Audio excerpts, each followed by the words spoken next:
আসসালামু আলাইকুম প্রিয় দর্শক, অন্ধমঞ্চের আলোচনায় আপনাদের সকলকে আমন্ত্রণ জানাচ্ছি। দর্শক, 28শে জানুয়ারি আমাদের ভিডিও শিরোনাম ছিল হ্যাঁ ভোটের মিশন, আমলাদের জেলাতঙ্ক, মুখোমুখি ইসি ও সরকার।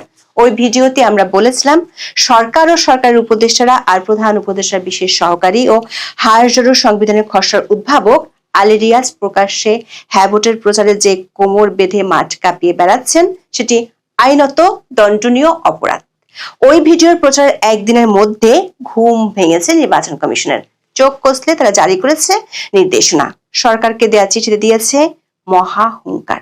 নির্বাচন পরিচালনার জন্য দণ্ডমুণ্ডের দায়িত্বপ্রাপ্ত সংস্থাটি বলছে হ্যাঁ বা না এর পক্ষে সরকারি কর্মকর্তা কর্মচারীদের প্রচার চালানোর কোনো সুযোগ নেই। যদি চালায় সেটি হবে দণ্ডনীয় অপরাধ। ইসির এমন চিঠির পর হায়ার সংবিধানের প্রবক্তা আলী রিয়াজ নিজেদের অপরাধ ঢাকতে সুর পাল্টে ফেলেছেন। আগে তিনি দাবি করেছিলেন বড় বড় আইনজীবী আর সংবিধান বিশেষজ্ঞরা রায় দিয়েছেন হ্যাঁ ভোটের পক্ষে প্রচার চালাতে কোনো বাধা নেই, কিন্তু ইসির চিঠির পর তিনি বলছেন আইন বিশেষজ্ঞদের সাথে কথা বলে বিস্তারিত জানাবেন। অধ্যাপক আলী রিয়াজ যতই নতুন কোনো ব্যাখ্যা খুঁজুক না কেন, সূত্রগুলো বলছে ইতিমধ্যে দণ্ডযোগ্য অপরাধে জড়িয়ে গেছে অধ্যাপক ইউনূস প্রশাসনের সর্বোচ্চ পর্যায়ের অনেক কর্তা ব্যক্তি। প্রশ্ন উঠেছে সরকারের শীর্ষ পর্যায় থেকে শুরু করে মাঠ পর্যায়ে যেসব কর্মকর্তা 1.5 মাস ধরে যে আইন লঙ্ঘন করলেন তার প্রতিকার কিভাবে হবে? সেই সঙ্গে কোটি কোটি টাকা মৎস্যের দায় চাপবে কাদের ঘাড়ে? সূত্রগুলো বলছে সরকারের কর্মকাণ্ডের বৈধতা চ্যালেঞ্জ এবং শাস্তি দাবি করে শিগগিরই রিট দায়ের হতে পারে উচ্চ আদালতে। হ্যাঁ ভোটের প্রচারে সরকার যে 6 মন্ত্রণালয়কে 140 কোটি টাকা বরাদ্দ দিয়েছে তা নিয়ে পড়েছে মহাবিপদে। ইসির চিঠি পাওয়ার পর সরকারের বেশ কয়েকজন উপদেষ্টা যারা এতদিন হ্যাঁ ভোটের প্রচারে আদা জল খেয়ে নেমেছিল, তারা এখন এমন অজ্ঞতার জন্য অধ্যাপক রিয়াজকে দায়ী করছেন, খুঁজছেন আইনি জটিলতা থেকে পার পাওয়ার পথ। বিস্তারিত জানতে চলুন যাওয়া যাক বিশ্লেষণে।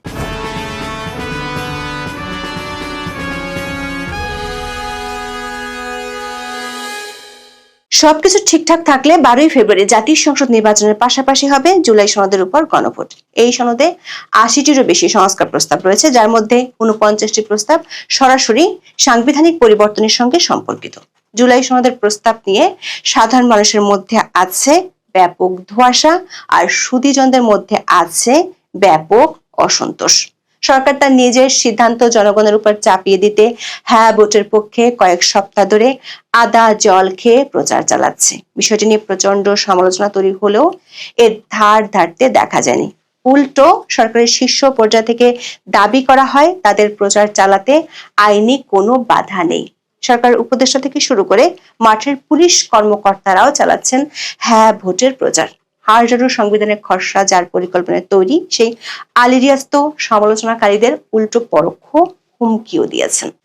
সমালোচনাকারীরা জুলাই আন্দোলনের বিরোধী কিনা সেই প্রশ্ন তুলেছেন। প্রধান উপদেষ্টার বিশেষ সহকারী এবং গণভোট বিষয়ক প্রচার কার্যক্রমের এই মুখ্য সমন্বয়ক 24শে জানুয়ারি সিলেটে এক সভায় বক্তব্য দেন। এ সময় তিনি দাবি করেন গণভোটে হ্যাঁ এর পক্ষে প্রচার চালাতে সরকারি কর্মকর্তাদের সামনে আইনি কোনো বাধা নেই। বলেন বিদ্যমান সংবিধান, আরপিও, জুলাই জাতীয় সনদ বাস্তবায়ন আদেশ 2025 কিংবা এই গণভোট সংক্রান্ত অধ্যাদেশের কোথাও বলা নেই যে প্রজাতন্ত্রের কর্মচারীরা ইতিবাচক পরিবর্তনের পক্ষে কথা বলতে পারবেন না। প্রচারে আইনগত বাধা আছে এমন কোনো রেফারেন্স কেউ দেখাতে পারবেন না। যারা এই বিষয়ে বাধা আছে বলে প্রচার করছেন তারা ভিন্ন উদ্দেশ্য নিয়ে বিভ্রান্তি ছড়াচ্ছেন। এরপর দিন সরকারের সিদ্ধান্তের পক্ষে আলী রিয়াজের বয়ান তুলে ধরা হয় দৈনিক প্রথম আলোতে। পত্রিকাটিতে ছাপা হওয়ার সাক্ষাৎকারে আলী রিয়াজ দাবি করেন গণভোটে সরকারের পক্ষ নেওয়ার সুযোগ আছে। কোনো ধরনের আইনি ব্যাখ্যা না দিয়ে ডক্টর রিয়াজ দাবি করেন গণভোটে পক্ষ নেওয়ার ক্ষেত্রে সরকারের আইনিভাবে কোনো বাধা নেই। তিনি বলেছেন এমনকি যারা এ নিয়ে প্রশ্ন তোলার চেষ্টা করছেন তারাও কিন্তু স্বীকার করে নিচ্ছেন যে আইনি কোনো বাধা নেই। দর্শক, আলী রিয়াজ সংবিধান আরপিও দেখিয়ে যে দাবি করছেন সেটি একদমই অসত্য। এটি যে মিথ্যাচার তার নতুন করে প্রমাণ হলো নির্বাচন কমিশনের আনুষ্ঠানিক নির্দেশনার মাধ্যমে। ইসির নির্দেশনায় বলা হয় গণভোটে সরকারি কর্মকর্তা ও কর্মচারীরা হ্যাঁ বা না এর পক্ষে প্রচার চালাতে পারবেন না। শুধু তাই নয়, গণভোট অধ্যাদেশ ও গণপ্রতিনিধিত্ব আদেশ অনুযায়ী সরকারি কর্মকর্তাদের পক্ষ নেওয়া দণ্ডনীয় অপরাধ বলেও সতর্ক করেছে ইসি। অর্থাৎ আলী রিয়াজের দাবি ধুলোয় মিশে গেছে ইসির এই নির্দেশনায়। আলী রিয়াজ অবশ্য এখন সুর পাল্টে ফেলেছেন। 18 জানুয়ারি দৈনিক বণিক বার্তায় প্রকাশিত খবরে দেখা যাচ্ছে, আলী রিয়াজ বলেছেন, সংবিধান বিশেষজ্ঞ, সাবেক বিচারপতি ও সংশ্লিষ্ট আইনজীবীদের সঙ্গে আলোচনায় এক বাক্যে মত পেয়েছি, গণভোটে হ্যাঁ ভোটের পক্ষে প্রচারে প্রজাতন্ত্রের কর্মচারীদের উপর আইনগত নিষেধাজ্ঞা নেই। ইসি চিঠি পাওয়ার পর যখন সংবিধানকে আলী রিয়াজ নতুন করে জানতে পারলেন, তখন দৈনিক সমকালকে বলেছেন তারা নির্বাচন কমিশনের চিঠি পেয়েছেন, আইন বিশেষজ্ঞদের সঙ্গে কথা বলে বিস্তারিত জানাবেন। আলী রিয়াজের পাশাপাশি প্রধান উপদেষ্টার বহুল আলোচিত প্রেস সচিব হ্যাঁ ভোটের পক্ষে অবস্থান জানিয়ে তো বলেই দিয়েছিলেন, যারা গণভোট নিয়ে সমালোচনা করছেন তাদের জানার পরিধি কম। এমনকি সরকারি প্রচারের পক্ষে আইন বিশেষজ্ঞরা কোনো সমস্যা দেখছেন না বলেও দাবি করেছিলেন। ইসির চিঠির অনুলিপি 29 জানুয়ারি মন্ত্রিপরিষদ সচিব, প্রধান উপদেষ্টার মুখ্য সচিব সহ সংশ্লিষ্ট সবার কাছে পাঠানো হয়। ইসি সরকারকে ঘায়েল করছে সরকারেরই করা অধ্যাদেশ দিয়ে। ইসি বলছে, বর্তমান অন্তর্বর্তী সরকারের জারি করা 2025 সালের গণভোট অধ্যাদেশের 21 ধারা এবং 1972 সালের আরপিওর 86 অনুচ্ছেদ অনুযায়ী সরকার নিজের সর্বনাশ নিজেই ডেকে আনছে। 2025 সালের গণভোট অধ্যাদেশের 21 ধারায় বলা হয়েছে, 1972 সালের আরপিওতে যেসব কাজকে অপরাধ ও নির্বাচনী আচরণবিধির লঙ্ঘন হিসেবে উল্লেখ করা হয়েছে, সে কাজগুলো গণভোটের ক্ষেত্রে করলে একই অপরাধ ও আচরণবিধির লঙ্ঘন হবে।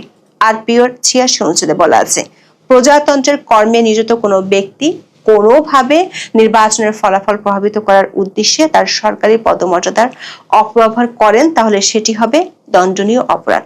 ইসি চিঠিতে বলা হয়েছে, এসব বিধান অনুযায়ী প্রজাতন্ত্রের কর্মে নিয়োজিত কোনো ব্যক্তি গণভোট বিষয়ে জনগণকে অবহিত ও সচেতন করতে পারবেন, তবে তিনি গণভোটে হ্যাঁ এর পক্ষে বা না এর পক্ষে ভোট দেওয়ার জন্য জনগণকে আহ্বান জানাতে পারবেন না, কারণ এ ধরনের কার্যক্রম গণভোটের ফলাফলকে প্রভাবিত করতে পারে। এটি একটি দণ্ডনীয় অপরাধ হিসেবে গণ্য হবে। এই অপরাধের তাহলে শাস্তি কি?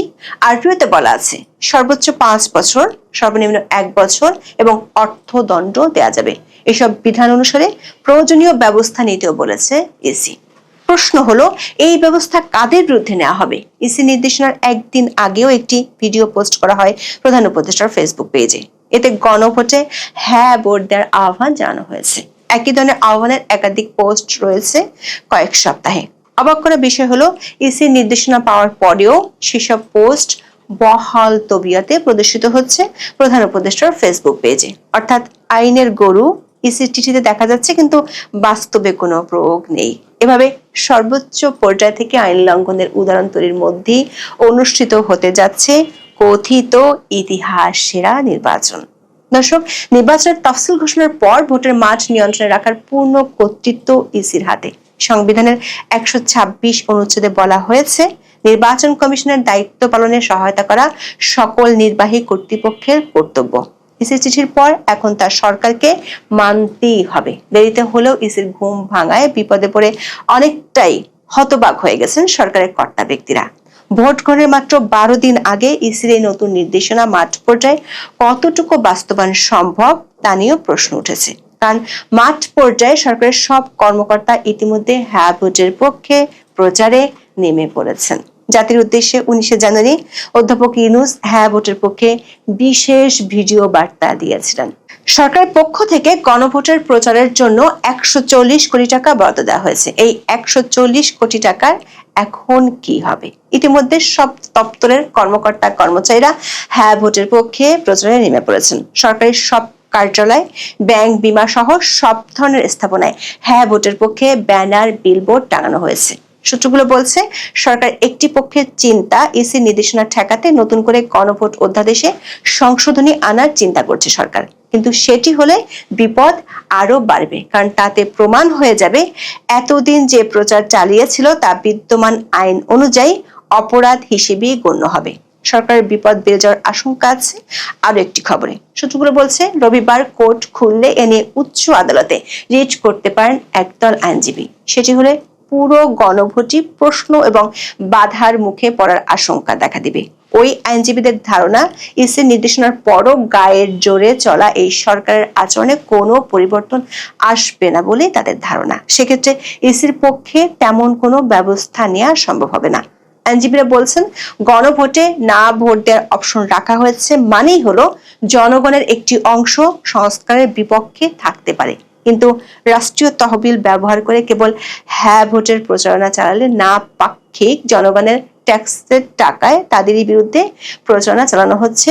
এটি একটি গভীর নৈতিক ও আইনি সংকট। এটি সাম্য ও ন্যায় বিচারের নীতির পরিপন্থী। এছাড়া 1979 সালের প্রজাতন্ত্রের কর্মচারী আচরণ বিধিমালার ধারা 25(3) অনুযায়ী কোনো সরকারি কর্মচারী কোনো নির্বাচনী প্রচারের প্রভাব খাটাতে পারেন না। দর্শক, শেষ পর্যন্ত বর্তমানের ব্যাখ্যাতীত সরকার ইসির ব্যাখ্যাকে যদি অগ্রাহ্য করে তাহলে পুরো নির্বাচনী এক জটিল সংকটের মুখে পড়ে যেতে পারে, এমন আশঙ্কা করছেন অনেকে। নমস্কার, আমি তরুণ ঘোষ। অবশেষে মার্কিন যুক্তরাষ্ট্র এবং ভারতের মধ্যে ফ্রি ট্রেড এগ্রিমেন্ট হতে চলেছে, তার সম্ভাবনা দেখা দিয়েছে। কারণ ভারতের সঙ্গে মার্কিন যুক্তরাষ্ট্রের যে বিষয়টা নিয়ে আটকে ছিল সেটা হচ্ছে বাংলাদেশ ইস্যু এবং সঙ্গে দক্ষিণ পূর্ব এশিয়ার মার্কিন যুক্তরাষ্ট্রের অবস্থানগত কৌশলগত অবস্থান, এই নিয়ে একটা বড়তর গন্ডগোল দুজনের মধ্যে লেগেছিল। এই একটাই কারণে এফটিএ আটকে ছিল, সব দুইয়ের সঙ্গে হয়ে গিয়েছে। এখন শেষে ইউরোপিয়ান ইউনিয়নের সঙ্গে যখন ট্রেড এফটিএ হয়ে যায় সেই সময় কিন্তু ট্রাম্প কিন্তু চাপে পড়ে যান, আরো বহুমুখী চাপে পড়েছেন, সেটা আমি পরে বলছি। এবার সার্জিও গোরের কাছে একটা খবর এসছে। সার্জিও গোর ট্রাম্পের একটা বার্তা নিয়ে কাল রাত্রিবেলা আমাদের বিদেশমন্ত্রী ডক্টর জয়শঙ্করের সঙ্গে দেখা করে তার সঙ্গে এই ব্যাপারে বিস্তারিত আলোচনা করেন যে মার্কিন যুক্তরাষ্ট্র কি বলছে এবং ভারত কি চায়, তার পরিপ্রেক্ষিতে মার্কিন যুক্তরাষ্ট্রের বক্তব্য। আমাদের এখানে ইন্ডিয়া টুডেতে বেরিয়েছে, ওয়াশিংটন সফরের আগে জয়শঙ্কর মার্কিন রাষ্ট্রদূত সার্জিও গোরের সাথে দেখা করলেন। লেখা হচ্ছে, বৈঠকটি এমন এক সময় অনুষ্ঠিত হচ্ছে যখন নয়াদিল্লি এবং ওয়াশিংটন কৌশলগত, অর্থনৈতিক এবং প্রযুক্তি ক্ষেত্রে সম্পর্ক জোরদার করছে। বাণিজ্য নিয়ে উত্তেজনার পর গুরুত্বপূর্ণ খনিজগুলো সহযোগিতার একটি গুরুত্বপূর্ণ ক্ষেত্র হিসেবে আবির্ভূত হচ্ছে। আমি পুরোটা আপনাদের ব্যাখ্যা করে বলে দিচ্ছি। পররাষ্ট্র মন্ত্রী এস জয়শঙ্কর বৃহস্পতিবার নয়াদিল্লিতে ভারতে নিযুক্ত মার্কিন রাষ্ট্রদূত সার্জিও গোরের সঙ্গে দেখা করেছেন। প্রতিরক্ষা, বাণিজ্য, গুরুত্বপূর্ণ খনিজ সম্পদের উপরে বিস্তৃত আলোচনা করেছেন, কারণ উভয় পক্ষই আগামী সপ্তাহে জয়শঙ্করের মার্কিন যুক্তরাষ্ট্র সফরের আগে ভারত মার্কিন অংশীদারিত্বের গতি বাড়ানোর লক্ষ্যে কাজ করছে। এই গতিটা বাড়বে কি করে সেটাই আমি বলছি। বৈঠকটি এমন এক সময় অনুষ্ঠিত হচ্ছে যখন নয়াদিল্লি ওয়াশিংটন কৌশলগত, অর্থনৈতিক এবং প্রযুক্তিগত ক্ষেত্রে জোরদার করছে বাণিজ্য নিয়ে উত্তেজনার পর গুরুত্বপূর্ণ খনিজগুলি সহযোগিতার একটি গুরুত্বপূর্ণ ক্ষেত্র হিসেবে। এই একই খবর করেছে CNBC 18। তারা লিখছে, Jaishankar discusses many dimension of India US ties with গোর অ্যাহেড অফ ওয়াশিংটন ভিজিট। এটা করেছে আপনার CNBC TV9। এখন এই বিষয়টা কি, এই যে বলা হচ্ছে যে কৌশলগত, অর্থনৈতিক এবং প্রযুক্তিগত ক্ষেত্রে জোরদার করছে, বাণিজ্য নিয়ে উত্তেজনার পর গুরুত্বপূর্ণ খনিজগুলি সহযোগিতার একটি গুরুত্বপূর্ণ ক্ষেত্র হিসেবে আবির্ভূত হচ্ছে। বিষয়টা হচ্ছে, সেটা হচ্ছে সম্পূর্ণ ওই বাংলাদেশ। আমি যেটা বরাবর আপনাদের কাছে বলে আসছি যে বাংলাদেশ থেকে যতক্ষণ না মার্কিন যুক্তরাষ্ট্র পা তুলছে ততক্ষণ পর্যন্ত ভারত এই এফটিএ করবে না। এবং মার্কিন যুক্তরাষ্ট্র আটকে বসছিল। ট্রাম্পের একটা গুঁ ছিল যে যতক্ষণ না মোদি তাকে হ্যালো ট্রাম্প যতক্ষণ না বলছেন, হ্যালো মিস্টার ট্রাম্প বা হ্যালো মিস্টার প্রেসিডেন্ট ট্রাম্প, ততক্ষণ পর্যন্ত মানে ট্রাম্প খুশি হননি, উনি বলেছেন আমাকে খুশি করতে পারেননি। তা মোদিজি খুশি করার দিকে হাঁটেননি, মোদিজি নিজের জায়গায় বসছিলেন চুপ করে, যে কত লড়বি লড়, তোর দেশের মানুষ যদি না খেয়ে মরে তাহলে আমার কেউ যায় আসে না। এখন সেই জায়গায় এমন একটা মানে দেখুন, পাবলিক প্রেশার হচ্ছে এমন একটা জিনিস না, যেখানে আচ্ছা আচ্ছা মানুষকে, আচ্ছা আচ্ছা দেশের নেতাকে কিন্তু নতি স্বীকার করতে হয়। এখন আমেরিকার যে অর্থনৈতিক অবস্থা, যে এখন মূল্যবৃদ্ধি যেখানে গিয়ে পৌঁছেছে এবং খাদ্য সংকট যেভাবে দেখা দিয়েছে, তাতে কিন্তু আমেরিকার পক্ষে বেশি দিন টিকে থাকা মুশকিল। তার উপর ইউরোপিয়ান ইউনিয়ন যখন এফটিএ করে বেরিয়ে গেল, তখন কিন্তু আমেরিকার উপর চাপটা আরো বাড়লো, ট্রাম্প আরো গাড্ডায় পড়লেন। একে তো ভেনেজুয়েলার ওই প্রেসিডেন্টের ওই তুলে নিয়ে এসে তারপরে উনি ইরানের ওপরে চাপ বাড়িয়েছেন।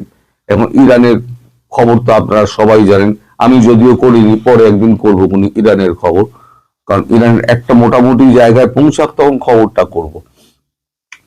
এখন যেটা বলা হচ্ছে সেটা হচ্ছে যে একটা লিখিত চুক্তি করতে হবে, যেটা ওয়াশিংটনকে বলা হয়েছে থ্রু সার্জিও গোর, যে ভারত যেটা বলেছে সেটা লিখিত চুক্তি করতে হবে। সেটা কি নিয়ে? গণতন্ত্র, আইনের শাসন, মানবাধিকার সহ সকল প্রকার সন্ত্রাসবাদ নিয়ন্ত্রণে দিল্লি, ওয়াশিংটন অঙ্গীকারবদ্ধ, এই মর্মে চুক্তি সম্পাদিত করতে হবে।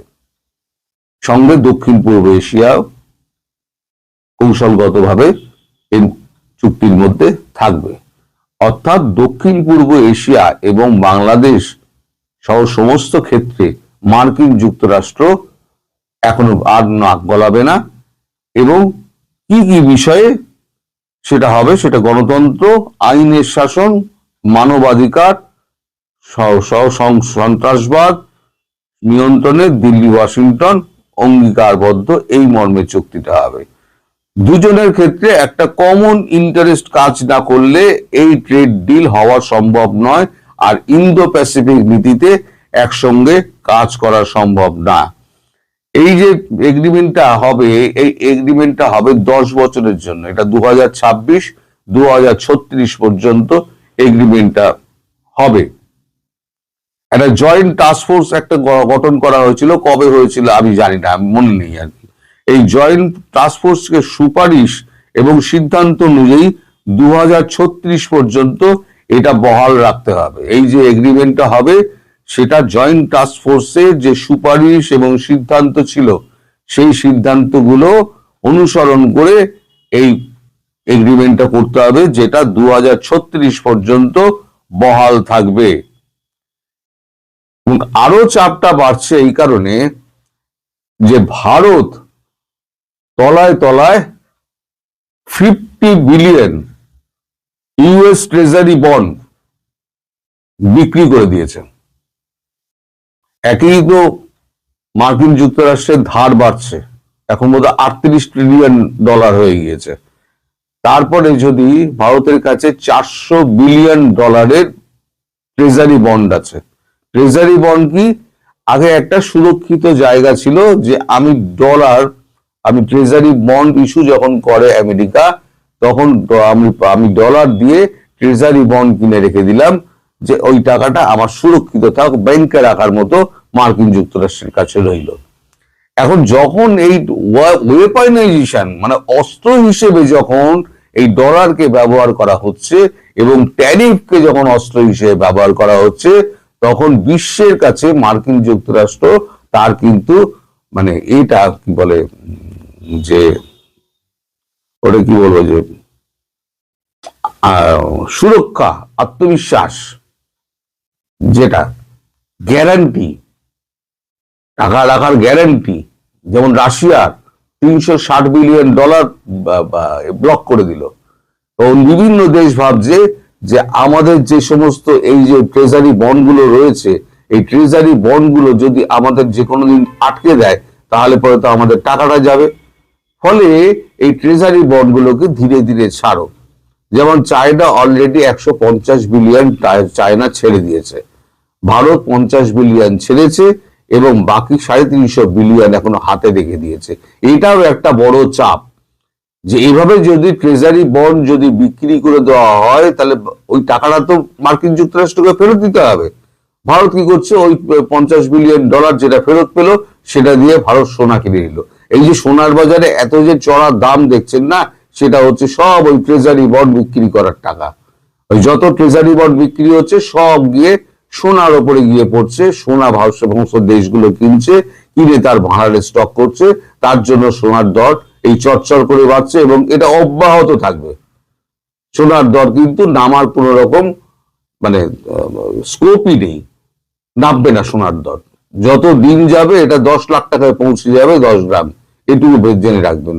আরো 2-4 বছর হয়তো অপেক্ষা করতে হবে। যত ট্রেজারি বন্ড জমা পড়বে, তত ইউএস ট্রেজারি বন্ড জমা পড়বে, তত দেখবেন সোনার দর তত বাড়তে আরম্ভ করে দিয়েছে। কারণ সোনাই একমাত্র নিরাপদ স্থল বলে সব দেশ মনে করছে ইনভেস্ট সোনাতে করো। এখন এই সমস্ত যখন কাণ্ড ঘটছে, তখন ভারতের কাছে যখন অফারটা এসছে যে ফ্রি ট্রেড এগ্রিমেন্টটা আমাদের করে নিতে হবে, আপনারা কি শর্তে ফ্রি ট্রেড এগ্রিমেন্ট করবেন, তখনই ভারত বলেন বা জয়শঙ্কর বলেন যে আমাদের সঙ্গে এই যে ইন্দো প্যাসিফিক চুক্তি বা আমাদের এই যদি অন্যান্য চুক্তিগুলো যদি মেনটেন করতে হয়, তাহলে পরে এখন যেটা করতে হবে সেটা হচ্ছে ওই যে সুপারিশ যেটা করা হয়েছিল জয়েন্ট টাস্ক ফোর্সের সুপারিশ এবং সিদ্ধান্ত, সেই সিদ্ধান্ত অনুযায়ী আমাদের 2036 পর্যন্ত একটা চুক্তি করতে হবে, যে চুক্তির মধ্যে ওই গণতন্ত্র, আইনের শাসন, মানবাধিকার, সন্ত্রাস দমন, সন্ত্রাসবাদ নিয়ন্ত্রণে দিল্লি ওয়াশিংটন অঙ্গীকারবদ্ধ, এই মর্ম ওই চুক্তিটার মধ্যে থাকতে হবে।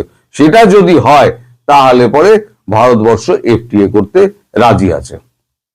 সার্জিও গোর বলেন ঠিক আছে, আপনি তো ওয়াশিংটন যাচ্ছেন, আমিও আপনার সঙ্গে ওয়াশিংটন, আমি তো আপনার সঙ্গেই যাব, আমি আলাদা যাব যদিও, একসঙ্গে আমরা ওখানে মিলিত হব এবং প্রেসিডেন্টের সঙ্গে আমরা বসে এই ব্যাপারে আমরা ফাইনাল একটা ডিসিশন নিয়ে আমরা এই চুক্তি করে ফেলবো। তাহলে পরে কি এফটিএটা হবে? তখন জয়শঙ্করজি বলেছেন নিশ্চিতভাবে হবে। তাহলে পরে ভারত এবং মার্কিন যুক্তরাষ্ট্রের মধ্যে ফ্রি ট্রেড এগ্রিমেন্ট যেটা হওয়ার সেটা হবে। কিন্তু তার আগে যে গ্যারান্টি দিতে হবে সেটা হচ্ছে ইউনুসকে আগে ওখান থেকে উৎখাত করতে হবে। ইউনুস যতক্ষণ না উৎখাত হচ্ছে ততক্ষণ পর্যন্ত কিন্তু এই ফ্রি ট্রেড এগ্রিমেন্ট হবে না, পরিষ্কার জানিয়ে দেওয়া হয়েছে। এবং সার্জিও গোর বলেছে মার্কিন যুক্তরাষ্ট্রের পক্ষ থেকে সমস্ত রকম পদক্ষেপ নেওয়া হবে যাতে বাংলাদেশে ইউনুস সরকার এবং ইউনুস যাতে ক্ষমতায় না থাকতে পারে, বাকিটুকু আপনারা যেভাবে বলবেন সেভাবে ভাবে। আপাতত এই খবর যেটা পাওয়া যাচ্ছে তাতে বোঝা যাচ্ছে ইউনুস সরকারের দিন ঘনিয়ে আসছে, ইউনুস সরকার সহ ইউনুস জলাঞ্জলি যাবে। আপনারা সবাই ভালো থাকবেন।